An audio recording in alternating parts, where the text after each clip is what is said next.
செய்வீர்களா நீங்கள் செய்வீர்களா என்ற தலைப்பில் திரு மருது அழகராஜ் வெளியிட்ட செய்தியில் ஒன்றுபடுத்தி அது தமிழகத்தில் என்டிஏ கூட்டணிக்கு தலைமை வகித்து பாஜக, பாமக, தமாக, ஐஜேகே என பல கட்சிகளை சேர்த்து கொண்டு போட்டியிட்டால் 2026 அதிமுக ஆட்சி அமைந்துவிடும். அதற்கு மாறாக ஓபிஎஸ், சசிகலா, தினகரனை சேர்க்க மாட்டேன் என எடப்பாடி வன்ம அரசியலை முன்னெடுத்தால் அவர்கள் ஒன்றும் அரசியல் சந்நியாசம் போய்விட மாட்டார்கள். தனித்தோ அல்லது இரண்டாம் இடத்திற்கு முன்னேற துடிக்கும் பாஜகவோடு இணைந்தோ அது அமைக்கும் என்டிஏ கூட்டணியில் பங்கேற்று நிச்சயம் ஏராளமான தொகுதிகளில் போட்டியிடுவார்கள். இதனால் திமுக எதிர்ப்பு வாக்குகள் சிதறும். கூட்டணி பலத்தால் பெரும்பான்மை மக்கள் விரும்பாத பட்சத்தில் திமுகவே தங்கள் ஆட்சியை தக்க வைத்துக் கொண்டு விடும். இதைத்தான் திமுக விரும்புகிறது.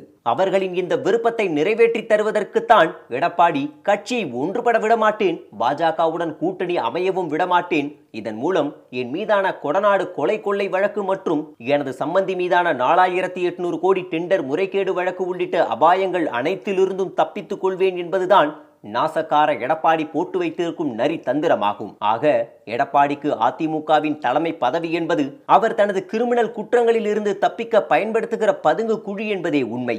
ஆனாலும் திமுகவும் எடப்பாடி திமுகவும் கொண்டிருக்கும் கள்ளக்காதலை அதிமுக தொண்டர்கள் புரிந்து கொள்ள வேண்டும். எடப்பாடிக்கு எதிரான புரட்சியை நடத்தி எடப்பாடி இல்லாத பரிசுத்த அதிமுகவை உருவாக்க கழக தொண்டர்கள் களமிறங்க வேண்டும். எடப்பாடியின் அருகதையை பாஜகவுக்கும் புரிய வைக்க வேண்டும். மக்கள் திலகமும் மகராசி அம்மாவும் மடியிட்டு வளர்த்த மாகோனதை இயக்கமாம் அண்ணா திமுகவின் பிறப்பு நோக்கத்திற்கு எதிராக கருப்பு சிவப்பு கட்சியோடு கள்ள உறவு வைத்துக் கொண்டு அதிமுகவின் தொடர் தோல்விக்கு தொண்டர்களை பழுக்கும் எடப்பாடி இல்லாத அதிமுகவை மீட்டெடுக்க கரம் சேர்க்கவும் கழகம் காக்கவும் கழக கண்மணிகள் களம் காண வேண்டும். அம்மாவின் குரலாக கேட்கிறேன், செய்வீர்களா நீங்கள் செய்வீர்களா என தொண்டர்களிடம் வேண்டுகோள் வைத்துள்ளார்.